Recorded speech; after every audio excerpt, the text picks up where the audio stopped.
Namaste and welcome. This week we have in our program Yoga for Unity and Wellbeing 100 Days Towards Yoga, a session with two experts from the field of education. Let's meet Dr. Bhushan Patwardhan, who is the ex-vice chairman of the University Grants Commission from India. Today he is a research scientist with the Ministry of AYUSH based out of Savitribai Phule University in Pune. Joining him in this discussion is Dr. Shri Srinathji from the other side of the world. He is the founder and director of the Vivekananda Yoga University in the US.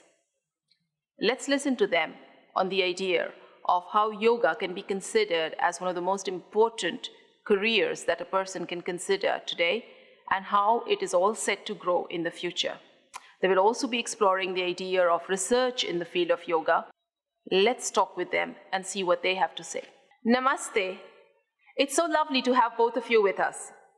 I know this has been organized almost at a short notice, and we are just so happy that you're giving us this time. We should begin with a question that is going to explore students in yoga. My first question is going to be to Dr. Patwardhan. So we'd like to ask you, what do you think about the fact that yoga should be introduced as part of a curriculum in each and every school? As you know, today, we see that it is mostly present as physical education in most schools.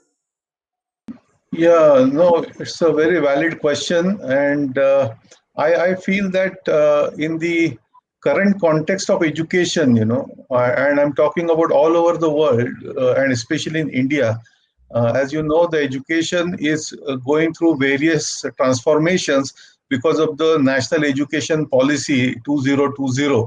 And National Education Policy is talking about holistic education. They are not talking only about education for the sake of education. And the elements of education or education objectives are extremely important. And I want to just quickly visit that, and so the yoga context will be more clearer. The education objectives to me are basically fourfold. The first important objective is academic objective, which is intellectual strength, general knowledge, scientific temper, self-reliance, interdisciplinary exposure, aptitude, independent thinking, reasoning ability, and habit of learning.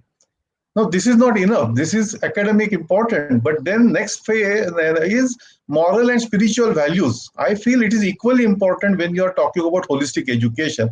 And moral and spiritual values will include emotional maturity, ethical value systems, simple living, selfless service, humility, truthfulness, dignity of labor, high moral character. Heartfulness also will come under this only. A third important component of education is social sensitivity. The national culture and heritage, tolerance for diversity, national integration, understanding the rural life, the classless, casteless society, the political system, economic system, social reforms, civic sense, respect for rights and duties, and moral character, high moral character. When we look at all this, you will understand that yoga is actually should be integral part of the whole education system. Unfortunately, today in many places, yoga is trapped into physical education. Yoga and physical part of yoga is extremely important. It comes through yogasanas. But in my mind, yoga is much more than physical education, and limiting it only to physical education is not really the way ahead. And this understanding or this realization has come in a big way all over, including in India. And therefore, yoga, if you see in Indian schools, and many schools are now, right from kindergarten, they have started introducing yoga. So they are talking to their students, importance of meditation, importance of chanting mantra, importance of concentration, and all this, because this forms the basis of your education, not related to any subject, but basic qualities you must acquire for learning purpose. Anything you want to learn, you must acquire certain basis foundation, and this foundation is provided very much because of yoga. And not only yoga as a physical meat which is coming from yogasana, but most importantly the mind relationship of yoga through meditation, through concentration, through understanding yourself, asking some questions to yourself, and trying to address these questions yourself. So these capabilities in human being are developed excellently well if you are practicing yoga from all these perspectives, not only limited to physical education. So I would really stop at this stage, but there is much more to expand on, which I may do at a later stage. Thank you. Dr. Srinath ji, on what Dr. Patwardhan just said, what are your thoughts? Recently in the news, we've been seeing that the state of Alabama in USA has again permitted for yoga to be introduced into each and every school in the state. How do you see this, and what is happening in the USA regarding yoga in school education? I'll try to contextualize uh, from the US point of view because I'm not that familiar with the Indian context. I can see here that over the past couple of decades, we are having expanded budgets that are being spent on counseling in the university, wherein there are increase in depression, increase in suicides, and so on. So there is a general realization that the standard way in which it was being dealt in the US through counselors and through medicines, especially people swallow things. They identify your child as ADHD, and parents are forced to put the child on medication. Otherwise, that child will not be admitted to the regular school. And these kinds of challenges has resulted in that there should be an alternate way, and there is a realization that it's not working. We need to change the mode. So introducing yoga, because yoga in its broadest sense is not only you becoming a pretzel, but really the asana aspect of it is important, as it is, as Dr. Patwardhan emphasized. But really, you need to be looking at the mental status of the student, and especially now that US has opened up with a lot of people having vaccinations, and in fall, that is in August, when the students return after summer, there is going to be a challenge. Okay, the challenge is that for the last year, the students have been closeted, and they have quite a bit of mental issues. Parents dealing with the children in a confined space, and when they are now back into school, you can expect a lot of behavioral problems. And yoga is a perfect medication, if you like, for this purpose. So it is, yes, physical is important, as Dr. Patwardhan said, but the mental aspect of it, how to becoming calm, the meditation aspect of it, and especially heartfulness is very good at that. And that's something that needs to be taught to our youngsters here, and at various levels. Not when I say school, I don't just mean kindergarten or primary school. I mean, we usually use the word school all the way to undergraduate or even graduate school. Okay, so all these segments of the academic the status will be needed. They will be needed to be implemented, and yoga can provide an excellent background to train your mind, to calm down your mind, and not just swallowing medications. In some certain instances, perhaps medications are needed, but in general context, to be able to have the children sit and enjoy yoga, to bring them to a level that they enjoy yoga, that is very important. And if you are invalid, if you are challenged, physically challenged, then also you can do chair yoga. You can do the mental capacity to meditate, dhyana, dharana, all these things, doing it in a proper fashion, yeah, under the care of professionals, and training the teachers to understand these benefits is very important, because if the teacher doesn't believe it, and then the student suffers. they'll not be able to get this. So beyond that, then we need to go to the policymakers, because if the Department of Education does not believe in it, then it will not happen. If the governor doesn't believe in it, it will not happen. So the governor is like your chief minister. So when you see like Alabama, which is very religious, rural, and if they have taken up on these things, and on the contrary, you have New Jersey, which is quite urban, and there yoga is being introduced in the schools, and this is fantastic. This means that there's a realization coming over. If you really look at the history of yoga or yogic thought in the United States, it goes back to 18th century. Okay, and then in 18th century you had Thoreau and Emerson, and Mahatma Gandhi ji studied Thoreau and adapted some of his methods in Satyagraha. And then when you see Martin Luther King, who adapted it from Mahatma Gandhi, so these ideas have gone back and forth from Bharat, from India to United States, Western countries, and then come back again in a slightly modified form. And so people realize in the American intellectual domain from the last 2 centuries, there is a realization that there is something about Upanishad, something about the Indian system that is valid. So even though there are maybe resistances because of religious reasons, some communities may not want to adapt. As you know, in the United States, the communities are very independent from the federal. You have the states are independent. From states to local towns, they are independent. So it needs to start growing from the ground up, and this is very nice to see that this is happening, and I see a very glorious future. Any new idea that you introduce anywhere, there will be resistance, but when they see people see the benefits of it, they will ignore. So I think this is the right way in which US is moving. Thank you. Yes, yes, yes.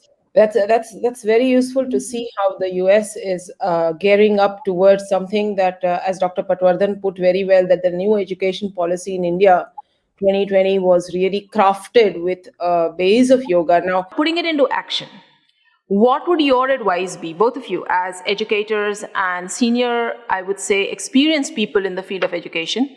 What do you both think on giving advice to a person who's just stepping out of high school and is choosing a career? Would you advise them to select yoga as a career option and take up further studies into yoga seriously, like graduation and post-graduation and probably even research? Let us go back home first to India. So, Dr. Patwardhan, would you, you were a vice chairman of UGC, right? So, how does the university world, right? Would you tell a young person to go for a yoga as a career, undergrad, and postgrad? Yeah, I think yoga already has emerged as a major career opportunity in India and in many parts of the world, I would say, because the demand and the interest of people in yoga is increasing. And they need authentic trainers, gurus to guide them, And there is already a scarcity of such people. There are very few schools who are able to train the trainers, and means the yoga trainer or yoga teacher. I must tell you that already has emerged as a major career option in India. You will see that several universities have started yoga training programs to make teachers. These are programs for teachers, I'm telling you, So yoga teachers as a career option is emerging well. Industries also are looking for those who are really experts in yoga to guide their employees. I know that there are several instances in top hospitals in the US also. I know including one of the case from Cleveland Clinic Foundation that said that after the yoga was introduced, the absenteeism was decreased substantially, the work efficiency was increased, and the saving which they could see because of this yoga introduction was immense. And that's why acceptance of yoga is increasing globally, and therefore the yoga teacher or yoga scholar, yoga researcher, yoga educator, yoga practitioner is emerging as a very, very attractive career. while saying so, I must also mention that when we talk about yoga, I always remember this, and I'm a great fan of Patanjali. Means if you ask me to maybe list top 10 books in the world, Patanjali will definitely one of them. But we don't really take Patanjali to the students, and I'm giving example of this. For example, we talk about asana, but we forget the first two important steps. Before going to asana, we have to prepare yourself. So what about yama, the external disciplines? Or what about niyama, the internal disciplines? Unless we prepare ourselves for these, you are not qualified to go into the asana directly. So teachers in yoga are not complete only if they know how to perform asana, but unless they themselves are also practicing yama and niyama, and then slowly progressing from asana to breathing techniques in pranayama, to pratyahara, and to dharana, and to dhyana, and then ultimately, of course, to samadhi. But these are all for the yogic scholars. For the education part, I'm saying the yama, niyama, and that's why I explained about the foundation of education, the four pillars which I discussed in the beginning. These are the yama and niyama foundations which education can provide right in the beginning. Then on that foundation, be it any discipline, your student will be able to excel. And this is the real strength of yoga. Okay, so yes, well, so this is something interesting. You are proposing it not only as a career, but you're saying that going ahead, this will be the base of education itself if you're looking at Patanjali this way. Okay, Yes. that's interesting. Yes. I personally feel, Ektaji, that for example, psychology, a course in psychology will not be complete unless the psychology students also understand Patanjali.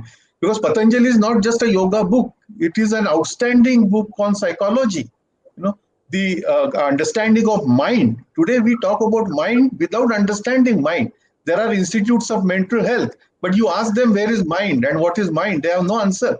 So this profound understanding which is coming from yoga is a strength, and that strength we must use it in proper way. And imagine if yoga becomes part of psychology curriculum all over the world, then look at the career opportunities for yoga scholars and yoga teachers and yoga educators. So there are several such niche areas for yoga. Please don't trap yoga only in yogasanas and some kind of postures and some kind of fitness related activity. It is of course important, but there are several other shades which are remaining untapped, and we must really bring them. Psychology is just one example I gave you. Several other courses, if you bring in yoga there, including medical courses, if you bring in yoga, there will be revolution.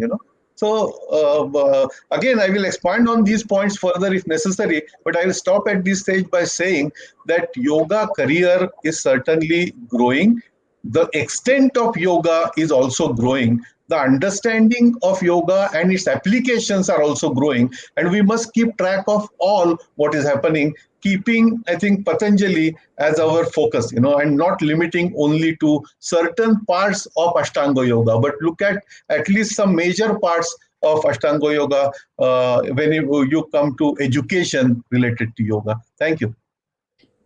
Okay, well, that's a very profound thing to understand from your point of view, especially you who have been at the top of the apex body that actually regulates university education in India.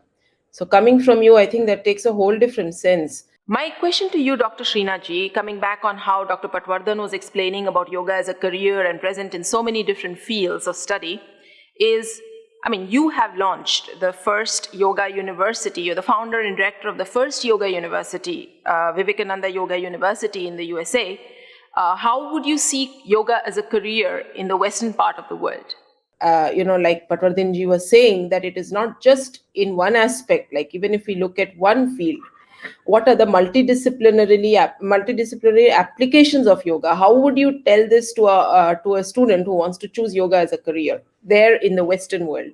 That's a good question that you have posed, Ektaji. The thing is, in the US, when you want to sell this idea, they are propagate this idea that this is a good career, the first thing people will ask is not personal satisfaction.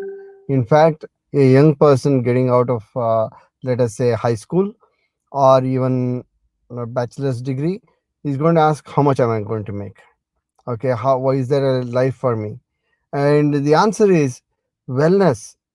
Yeah, in the US is a 4.3 trillion with a T $1 trillion industry.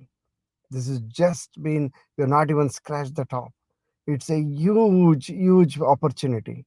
And yoga has, if you look at, if we say that the concept of yoga was introduced by Swami Vivekananda in 1893, and then later Yogananda, Paramahamsa Yogananda came, and then a whole series of Swamijis went.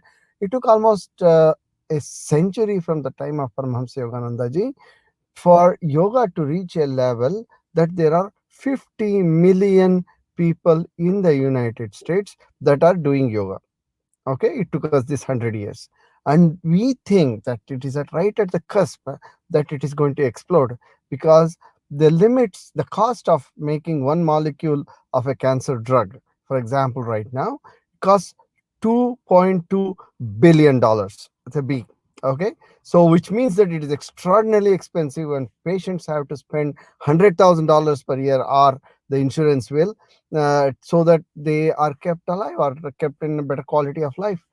But introducing yoga, we have made research. The last 8 years, we have worked with MD Anderson Foundation. Dr. Patwardhan mentioned the Cleveland Clinic, and I spent 33 years of my life in Cleveland.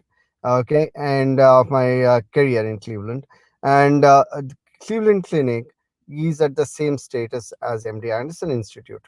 Okay, and there we have had research in which people, women who are undergoing through mastectomy because of cancer, breast cancer, we took a control group which did nothing, which did led normal things, whereas we took a group of women who were taught yoga before mastectomy, and then they continued that after mastectomy. So the lump was removed, chopped off, basically, and it is, we have shown that statistically significant. We have shown that people who did yoga better coped up. They had much better, outcomes, and they had better quality of life. They were more cheerful. They were able to adjust to this new reality that part of their body has been chopped off. And this same thing, we have done the research on ovarian cancer, okay, which Vayu has been involved in. And the Vayu researchers have been involved in. Even though we started our program last year, we have been in the works for the last 9 years, almost 8 years, nearly 9 years. So the long and short of it is the realization that this is going to expand, and there is need for it, whether it is at the therapy level or at the research level, because there may be lots of claims. For example, if you look at asanas, the Patanjali Yoga Sutra Dr. Patwardhan referred to does not even prescribe one single asana. But over the centuries, by the time you come to Garanda Samhita 500 years ago, then you would have, like, Surya Namaskara, and then Surya Namaskara was not there till then. Okay, and then when you come to 20th century, you had 272 asanas classified. So it is not the number of asanas or any such thing, but it is the principles that Patwardhanji said about how these principles that was thousands of years ago Patanjali talked about, and those are the ones that need to be implemented. So the yoga scene is exploding. It is not simply that you go to the corner yoga studio. That is one aspect of it. That's how people get introduced to yoga, and for better physical reasons that they would go, and then gradually they would realize that yes, there is much more to it, and especially they start getting introduced to meditation and other the things, and how their lifestyle changes, and these lifestyle changes are the reason that this is going to improve, because there is, in this society in the United States, there are so many problems regarding opiate addiction, drug addiction, alcohol addiction, substance abuse, and all kinds of other things. And yoga would be a way in which you can control your mind, and that realization it comes. And this can be propagated at different levels. It can be propagated at the corporate level, wherein I see that the I see that the it is the careers are going to explode from hospitality point of view. Okay, there's hospitality and recreation, and then there is corporate, and then there is health. Okay, the careers are going to be abundant, and in fact, one of the key things that people are waiting for in the United States is for the insurance to be able to pay for yoga. 30 years ago, when you look at it, how physical therapy was not well recognized, only was thought that it is good for cardiac rehab. But when they realized that physical therapy is going to improve the patient's quality of life, then the insurance is approved, and then there was explosion of education on physical therapy. Now we have undergraduate degrees, and then you have master's degrees and PhD. So our approach in Vivekananda Yoga University was, when we first started thinking about it, we said that if we want to start, where would we start? We decided to start at the graduate level is very important, because there is a gap here. There is a gap that research without research, the Western world is not going to accept it. It's not just going to say that, okay, some great guru said this, and let us, in our culture we do, but they do not. And they need numbers, and in the evidence based, that is a key thing. So how do we do this evidence based?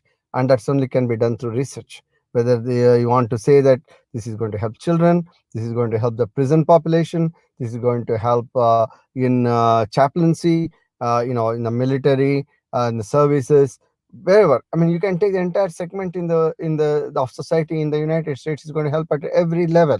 Okay, whether it is at the corporate level, policy level, it's going to help people who are under stress, like emergency room physicians, which, as we know, in the last 1 year, all physicians, healthcare professionals. So the scope is tremendous. We have adopted an approach wherein we said there are three. It's a three-legged stool for Vivekananda Yoga University. One is graduate education, graduate research, and wellness clinics.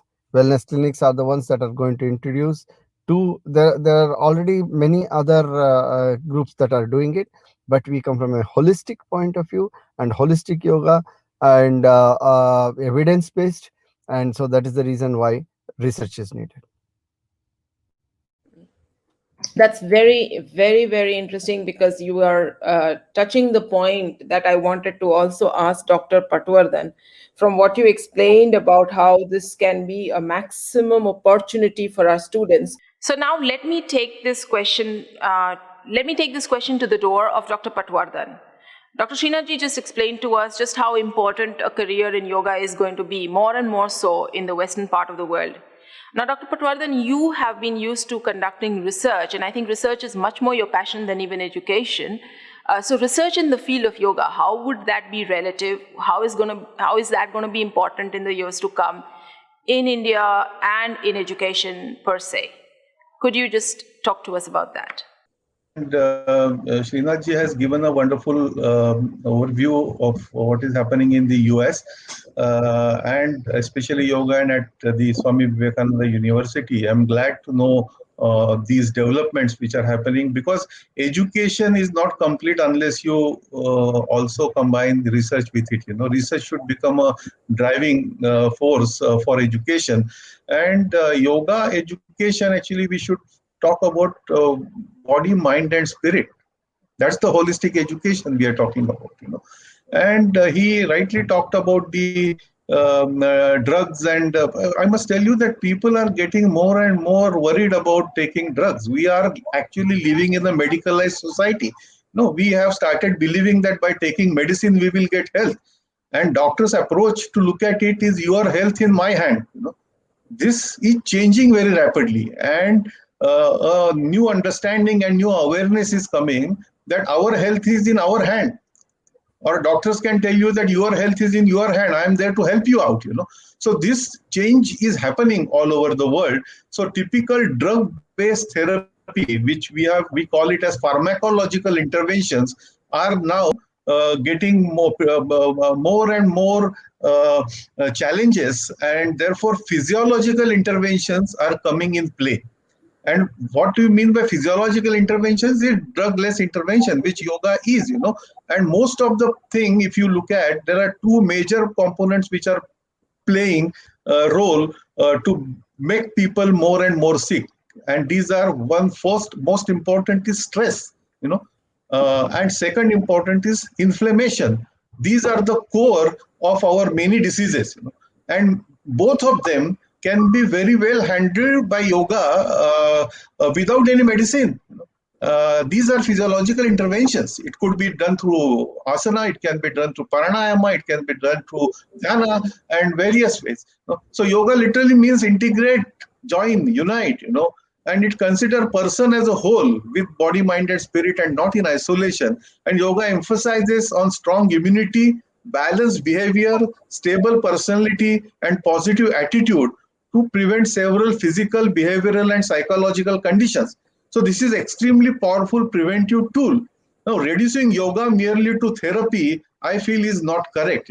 It is healthy mind and body, which is prerequisite for practice of yoga. And so yoga as a physiological intervention is extremely important researchable area.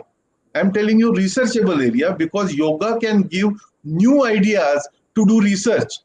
In modern biology, scientists are really striving hard to come out with new innovations and new ideas for research purposes. And in my opinion, yoga can give them very new ideas. For example, if you want to know what is the chakra, what is prana, these are some of the research biologists start asking and look at yoga. And scientists right from John Eccles to current top-notch neuroscientists, including Candace Pert, they have all talked about the consciousness. They have all talked about mind, brain, mind, body, heart, brain, all these kinds of relationships. So it's an exciting research area. And for research career, if somebody wants to bring in, I think that yoga will give them enough ideas, and which will be path-breaking, for humanities. I must tell you that in the pharmacology world, today, if you look at the causes of death, and recently JAMA, Journal of American Medical Association, published that paper in which third number has come COVID, but the fourth number is medical errors.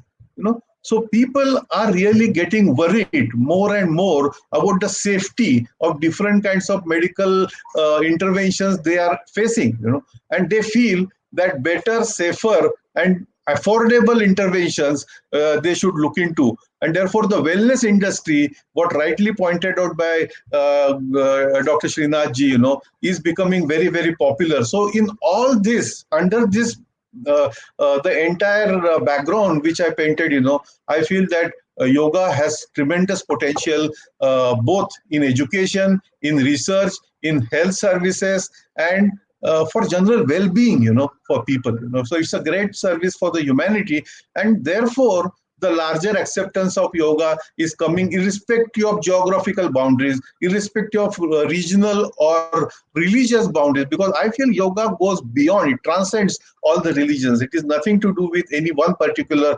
religion. It's a religion neutral, agnostic to all religion, and that's the power of yoga, I feel. Thank you. Okay, wow. Right, that situates it in the context. I was also thinking of the interdisciplinary power of research. Yoga especially can be such a powerful field for that. Like Srinathji said, really the base of the future comprehension of yoga and its adaptation by the world over. So this is our heritage. But today it can become like, many people forget that yoga is also intangible heritage declared by the UNESCO. In this whole Yoga Day thing, we keep forgetting that UNESCO has really started thinking of this as... So my last question to both of you today will be, Both of you are stalwarts in the field of education, and you have been managing so much in different parts of the world. Your view is so very important. What is your message or your advice going to be to students out there who are going to be looking for a career very soon? What is that message you'd like to give them so that they could even start considering yoga as an option? Dr. Patwardhan, would you like to take that one up first? I'm too small to give any message to young people. They are much smarter than us and they have grown with the technology. But I wanted to tell them that please don't look at yoga as something coming from India. Please don't look yoga as just to do some physical exercises and fitness modules. Look at yoga to enrich your own personality. Swami Vivekananda talk about education as means to enriching your own personality, and that I think yoga is one such very very powerful tool. So irrespective of what you are learning, you may be learning biology, you may be learning physics, you may be learning chemistry, you may be learning social sciences, economics, or humanities. Yoga will enrich your personality. Yoga will enrich your mind. Yoga will enrich your inquisitiveness. Yoga will increase your capability to learn new things, and yoga will also enrich your intellectual capabilities. So these all things are going to be extremely useful in wherever you are, in whichever career you are. Yoga is going to enrich you. So I would divide yoga career into two parts. One, yoga for all. Everybody would need yoga to enrich his or her personality. And second, yoga as my career. So I want to look at yoga as career. I want to become yoga teacher. Okay, I want to become yoga researcher. I want to become yoga educationist, whatever that career. So both are equally attractive and growing. While saying so, I would just last point I want to mention about young people is the today we are more and more going in the materialistic world, and we have started getting into this kind of a unending race. And when you are in rat race, you remain rats. So yoga way to look at the whole thing is entirely different. So yogic philosophy, yoga as a darshana, if you look at yoga as a darshana, you will see changes happening within. And that is what is needed for the young generation, to understand. Please try to understand this depth of yoga. Please try to look at various shades which are very exciting, which will change our own personality for good. Try to see that, experience that, and enjoy that. Have fun in doing that for the global good, for the humanity, for the global good. So yoga for global good will be my final comment in this. Thank you. Dr. Patwardhan rightly said that, and that's an excellent way he articulated it. Yoga lifestyle is really, yoga as a lifestyle is really the focus that we want to do. Yoga cannot exist without abhyasa, right? And without abhyasa, they will not be able to enjoy yoga. It is not like you study physics, and you may believe the earth is flat. Okay, and there are scientists who do that here, which strangely enough. But with yoga, you cannot just read the theory. You need to have anubhava and abhyasa, and these are the two things that for young people they need to look at it. You want to change your lifestyle, you want to have an enriched life, and various dimensions of what Dr. Patwardhan said will come to you when you practice yoga. And rightfully so, it is agnostic, and it is it does not believe in any particular kind of. It so happens in the flow of civilization, we have been lucky in India, in Bharat, to have been blessed with this knowledge first, and we are ready to take it far and wide for free to the whole world. We are not charging. It's not our copyright. We sincerely believe it belongs to humanity. So not only that you can enjoy that, learn it, enjoy it, and finally improve your lifestyle and improve your life, but also you want to make a career out of it. There is a humongous amount of opportunities that are available. It is going to explode, and especially more and more universities over the last 30-40 years, many universities in the US, many research groups have started probing and using yoga. And yoga, for example, you want to study the behavioral of yoga among executives, and there's a lot of work in leadership. There is a lot of work that has gone on now with ability to measure certain things, because not everything can be easily measured, and that's the place wherein Internet of Things, IoT, which has become a very big field, artificial intelligence, all these kinds of tools are available to understand yoga better, to provide with these kinds of, for example, we have a center that we recently started in Boston with the Harvard Medical School and faculty from MIT. The faculty from MIT are providing the latest technologies and measurement. Harvard Medical School professors are using that data and trying to conclude, when you have yoga interventions, how effective it is, in a way, why it is better than just swallowing drugs. For example, if you how can wean yourself off these kinds of things for various purposes, be it like pain management, be it osteoarthritis, be it cancer, many different non-communicable diseases. Okay, so those of you who are interested in the behavioral aspect, the management aspects, there are opportunities. Those of you who are interested in biology, medical field, you have opportunities. Literally, you take any phase of life, yoga will affect the human behavior, which essentially means that it is something that the world needs, and world has been reliant on one aspect of medical field, but there are interventions that yoga provides which does not depend, and it is cheap, it is almost free. It just needs you to have some discipline, and so you can make your life better, and then you can make a career out of it. A $4.3 trillion industry, that's what wellness is, and we have not even scratched it. Okay, and people are excited that yoga is a multi-billion-dollar industry. I mean, talking about a trillion, 4.3 trillion. So it is going to explode, and you guys need to be there. So I thank you so much, both of you, for taking your time today to be with us. I know that it's not been easy, and especially Dr. Srinathji, from where you are in the US, you joined us right from your car as you were on the road and traveling, and you still wanted to do this conversation with Dr. Bhushan Patwardhan. Thank you, Dr. Patwardhan, also for joining us from Pune at a very short notice. I hope that the young people who are watching this have garnered enough information and begin to think seriously of taking up yoga as a study if they think it's the right thing. We thank you so much for your presence here today, and we hope that somewhere in the future we could continue this conversation much more. There's so much to explore still. So thank you so much, and namaste, both of you. Thank you for the opportunity, and it's a great pleasure meeting Thank Dr. you. Namaste. Patwardhan. And thank you, Ektaji.